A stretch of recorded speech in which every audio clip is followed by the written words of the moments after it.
menanyakan tentang adaptasi siswa dalam belajar online di masa pandemi COVID-19. Jadi, pertanyaan pertama itu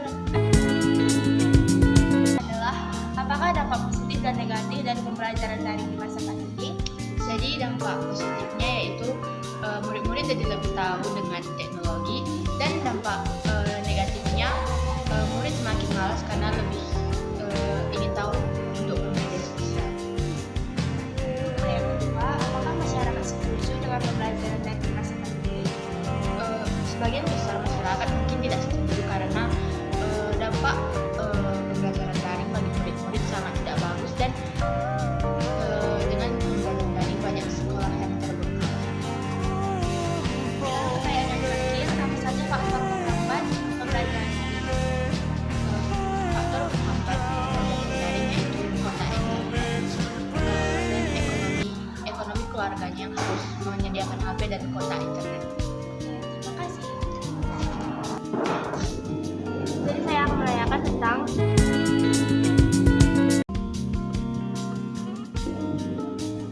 adaptasi siswa dalam belajar online di rumah masa pandemi COVID-19. Jadi pertanyaan pertama adalah apakah dampak positif dan negatif dari pembelajaran daring di masa pandemi sekarang? Dampak positifnya saya kurang mengetahui, karena yang saya ketahui hanya dampak negatifnya. Nah, dampak negatifnya itu seperti pelajaran-pelajaran yang dikirimkan kepada murid itu tidak murni dari hasil pembelajaran murid sendiri. Contohnya itu dia mengambil dari Google. Ada juga seperti tugas-tugas yang dikerjakan itu tidak siap karena kebanyakan main game online. Untuk pertanyaan kedua, apakah masyarakat setuju dengan pembelajaran daring di masa pandemi? Sebagian besar masyarakat tidak setuju dengan pandemi, karena salah satu faktornya itu karena memengaruhi ekonomi keluarga. Contohnya itu seperti murid harus mempunyai handphone sendiri, dan ada juga membeli kuota sendiri. Lalu pertanyaan yang terakhir, apa saja faktor penghambat pembelajaran daring? Itu salah satunya adalah paket kuota, jaringan, dan juga akses aplikasi yang error. Saya akan menanyakan tentang adaptasi siswa dalam belajar online di rumah masa pandemi COVID-19.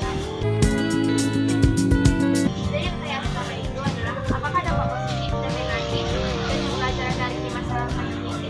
Dampak positif dari pembelajaran daring itu mungkin waktu pembelajaran lebih fleksibel dan mungkin kita dapat belajar di mana saja.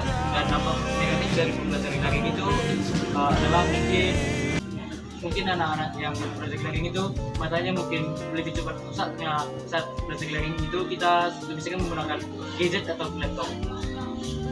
Lalu pertanyaan kedua, apakah masyarakat setuju dengan pembelajaran daring di masa pandemi? Seperti yang kita ketahui, mungkin beberapa masyarakat tidak setuju karena mungkin pada saat pembelajaran pandemi pengeluaran orang tua untuk anaknya pada saat pembelajaran pandemi itu mungkin lebih besar karena anak-anak itu harus membutuhkan paket dan lain-lain. Pertanyaan yang terakhir, apa saja faktor penghambat pembelajaran daring? Mungkin faktor penghambat dari pembelajaran daring itu mungkin daerah itu masih belum dapat jangkauan jaringan. Oleh sebab itu mungkin pada saat pembelajaran daring itu dia sangat kesulitan, dan yang itu mungkin faktor ekonomi. Mungkin orang tuanya tidak memiliki uang untuk membeli anaknya paket supaya dapat belajar daring. Terima kasih. Oke, terima kasih.